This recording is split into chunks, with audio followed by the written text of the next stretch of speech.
afternoon, everyone. I'm excited to present our topic today, from standards to solutions, Kong for secure healthcare interoperability. Our key focus today will be architecting compliant and secure API for CMS 0057F regulation. Now, a little about myself. I'm Vishwas, Kong champion. Over 16 years, I've been working into healthcare IT and medical devices field, specializing in interoperability standards like HL7 Fire, Smart on Fire, and CDSOX. I also work as a mentor at MIT Hacking Medicine in Boston and UC Berkeley. In spare time, I love swimming, trekking, and hiking. My kid, he just turned 12, so he started joining me for the hiking and trekking. And you know, this preteen kind of age kids, sometimes they behave really nice, and sometimes they just start arguing for everything. But he's a lovely kid. Just a quick note, all views are my own, and it does not necessarily represent my employer. I'm here as a Kong champion. Here is what we will cover today. We will start defining the prior authorization, the current state and challenges into it. Then we will introduce CMS 0057F regulation, what that regulation is. We will dive into the new workflow for electronic prior authorization, and that's where Kong steps in. We will see how we can use Kong as a secure bridge between the provider system and the payer system. For those who are not into the healthcare domain, when I say provider system, you can think of a doctor, clinicians, hospital systems. And payers are nothing but the insurance companies. We will see it all live in action in a demo, and we'll finish with some key takeaways and Q&A. So what exactly is a prior authorization? Simply put, it is a process where healthcare provider has to ask health plan or payer for approval before delivering any service, medication, or equipment to a patient. The current state, which is very manual, which creates significant administrative burden. More often, this process is manual, fax-based, and mostly portal-driven, which basically creates lack of transparency for both providers and the patients. More often, they don't know why the service was denied or how long the approval will take. The real impact is on the patients. This manual dance leads to delayed care for the patient, and sometimes even the essential care is denied. This inefficiency also contributes to the clinician burnout. They're actually spending valuable time on paperwork rather than actual patient care. Overall, this inefficiency increases the cost across entire healthcare system. Fortunately, change is here. CMS 0057F regulation, which moves away from faxes to FHIR. When I say FHIR, it's not actual FHIR, but the FHIR standard, which stands for Fast Healthcare Interoperability Solution, which is a standard for exchanging the clinical data in a very interoperable way. The CMS Interoperability and Prior Authorization Final Rule, officially known as CMS 0057F regulation, which reshapes the entire process. This is a regulation from the federal government in US. The key mandates are required use of HL7 Fire APIs for clinical data exchange. This regulation is designed to reshape this entire process, moving from fax-based to entirely automated and electronic. This also will help to improve the transparency for both providers and patients. It mandates payers must respond to prior authorization requests within much shorter time frame, ensuring adoption of these digital workflows. Industry led by HL7 Da Vinci project. So HL7 is a non-profit organization works on the development of healthcare standards, has rallied or created a set of implementation guides. You can think of it as SOPs, standards of procedures, which simplifies that process. It basically breaks down the current manual process into 3 distinct standardized steps called CRD, DTR, and PASS. The technology stack for this new regulation is a critical aspect of it. It mandates use of HL7 FHIR standard for clinical data exchange between payer and provider. CDS hooks, which is a clinical decision support hook, which is another standard for workflow integrations, basically providing the hooks when clinician is doing some activity into the EHR software. If you want to trigger some clinical workflows, this is the standard. And clinical quality language called CQL for defining various rules. The process flows like this. First step is CRD, coverage requirements and discovery. During this phase, provider's EHR system queries the payer's API to see even if prior authorization is needed for that particular service or a patient. Second step is DTR. If prior authorization is needed, payer sends back all the templates and rules needed for that particular service to gather all the required information. In third and final stage, PASS, prior authorization support, where provider or a doctor submits the complete request with all necessary information electronically via FHIR APIs. This diagram shows the high-level workflow. EHR, provider system, and the payer system. You can see there is no longer a fax-based transactions now. The provider system initiates the workflow leveraging CDS hooks functionality. And then payer system sends back the CQL and FHIR questionnaire resources to the clinician. This is a perfect example of complex healthcare workflow integrations which needs a central point of control. And that's where Kong steps in. We need flexible, robust, and secure solution to mediate these transactions between 2 different systems, healthcare systems. And Kong is actually a perfect example for that. An API gateway is the perfect central control point for these use cases, right? Provider and payer systems. For payer, Kong acts as a middleware between thousands of their provider systems and their backend system. It also provides the centralized control over security, routing, custom logic, as well as the compliance.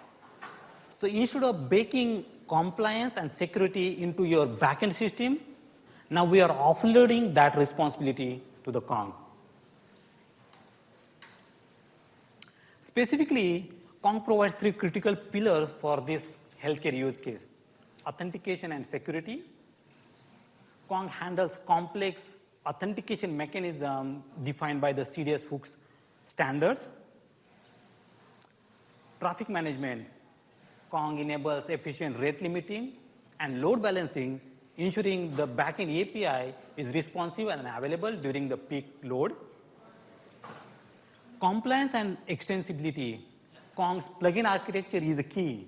Now you can think of, if you want to put any compliance for the healthcare regulation, you can actually build custom Kong plugins to actually enforce those compliance and security right at the gateway instead of baking everything into the backend system. This is a very crucial aspect for building this use case around Kong. You can see in this diagram, left-hand side provider system and the pair system. Provider system initiates the workflow to call the pairs API. Now, instead of hitting directly, the request routes through Kong gateway. Kong handles the security aspect of the request, making sure that request is compliant as per the CDS hooks specification and validates the tokens. After validation, it passes the request to the backend system.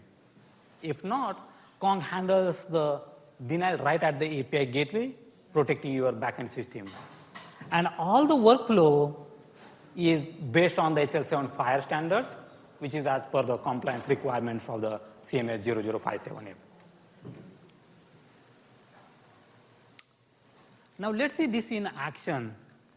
For this demo, we will focus on the CDS hooks functionality, where we can see how provider's EHR system actually securely calls the pairs backend. I have developed a custom Kong plugin in Go language called FHIRgate, specifically for authenticating those CDS hooks functionality. Let's see that.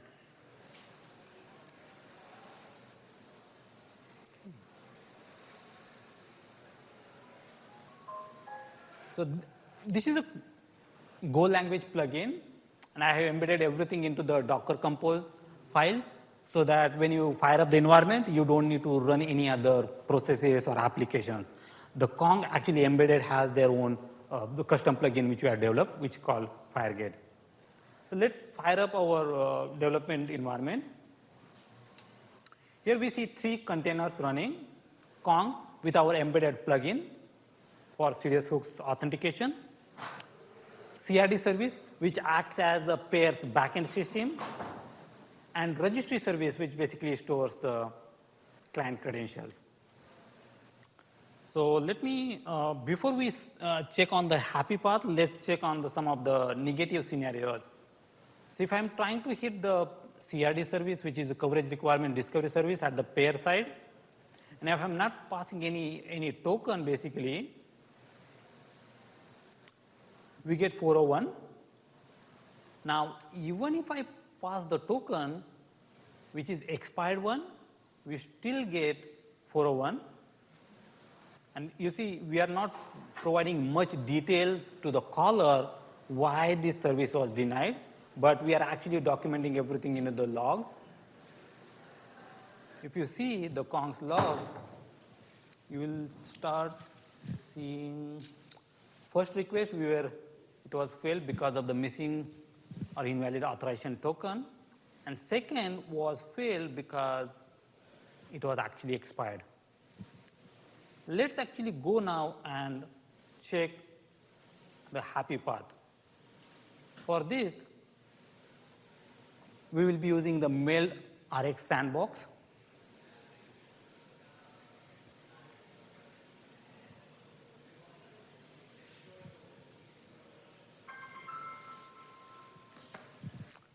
So mailed RX sandbox is a sandbox provided it is free and open source to test and develop your clinical applications before you actually take those applications and integrate into the hospital systems, EHR.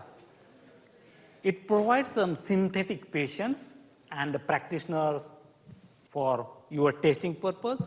You can create your own patients also for any particular clinical scenarios. Let's say, for example, if you want to develop applications for, let's say, hypertension management, right? Now you can actually create a test patients by providing some patients with clinical codes like RxNorm codes or ICD-10 or 11 codes to create a patient or synthetic patient which has a hypertension, and then you test your applications on top of it. You can think about the clinical trials which you do on a drug discovery phase for the patient, the actual real patients. Think of it as for your digital workflows. It provides some patients as well as the practitioners. I'll just give a quick glance. one of the Hello World program here, so called bilirubin chart. Basically, clinicians will open some patient data and it shows its blood report and the chart, bilirubin chart, which is used by the clinician for analyzing. So this is one example of the Smart on Fire application, but you can actually develop and test different set of applications for your use case. For our demo, we will be using the CDS Hook sandbox. Again, I'm launching for as one practitioner and one of the test patients we have here. The sandbox again provides the functionality to test different clinical workflows. For example, you see here patient view hook, which gets triggered when clinician opens the patient chart, right? When you go to the doctor and he look at the records for you, when he opens the patient chart, if you want to trigger some clinical workflows, patient view hook is used for that. RX view hook is where clinician selects a medication for a particular patient, then you can actually trigger that workflow. RX sign hook is where patient actually submits or signs the prescription for you before it sends to the pharmacy. If you want to check some particular clinical workflows, you can use this hook. Best example of RX view hook is, for example, clinician is prescribing a medication for a patient and he's having already one medication, and the new medication which he is prescribing has some adverse drug interactions. RX view hook is actually triggers and he actually checks in the back end to see if there is an adverse drug interaction to alert the clinicians, and that's where the RX view hook is being used.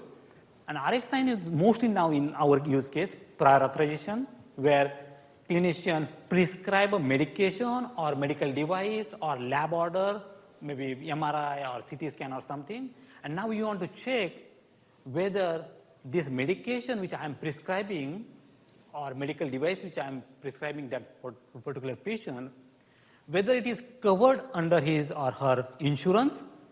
That's the check we will do it here. So what I will do, I have actually configured our CRD service, Coverage Requirement Discovery Service. You can actually go and basically configure it using the discovery endpoint here. Now, we'll actually trigger a workflow. So what I will do as a clinician, I will try to prescribe a medication for this patient. Let's do that. So I'm just prescribing Abacavir 300 mg oral tablet for 10 days.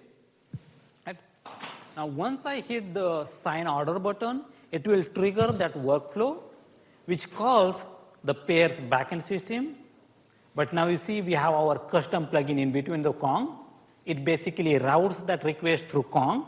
It validates those requests, and once it passes, then it actually sends back to the payer's backend system. Payers get that clinical data, which what patient, who is the clinician ordering that medication, what medication is being ordered, and things like that. It checks in his own insurance detail, and if it is covered under that patient's insurance, he'll say, okay, yeah, you're good to go. Now you see, we got some cards, something called cards, CDX cards, as a response from the payers API. This is very critical in terms of the summary. This has a particular structure into it. So you see, prior authorization is not needed for this particular medication because it says that patient's insurance already covers this medication, so you are good to go to prescribe that medication. One of the critical aspects here is this indicator, which says the info as a type, and that's where this is how it will actually look like to the clinician on his EHR screen in blue. If for other scenarios, if there is any adverse drug interaction, it actually will have a indicator as warning or critical, and that time actually clinician will see it in orange or red onto the screen by alerting the clinician, so he can take appropriate action, either change the medication or take more efficient medication for that particular patient. This basically demonstrates our demo for Kong. Let me go back to our slides.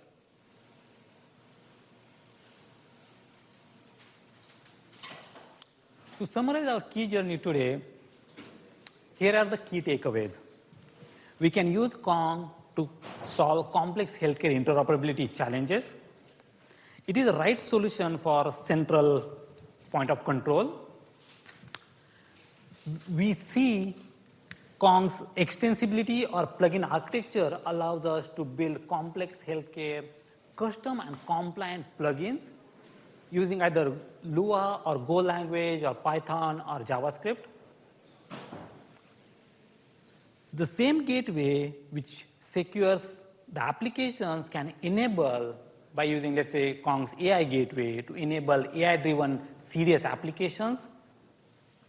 And we can architect APIs to comply with the CMS 0057 mandate to reduce the operational complexity. I'm passionate about sharing this work. So you can find the source code for this custom plugin along with the detailed instructions on the GitHub link.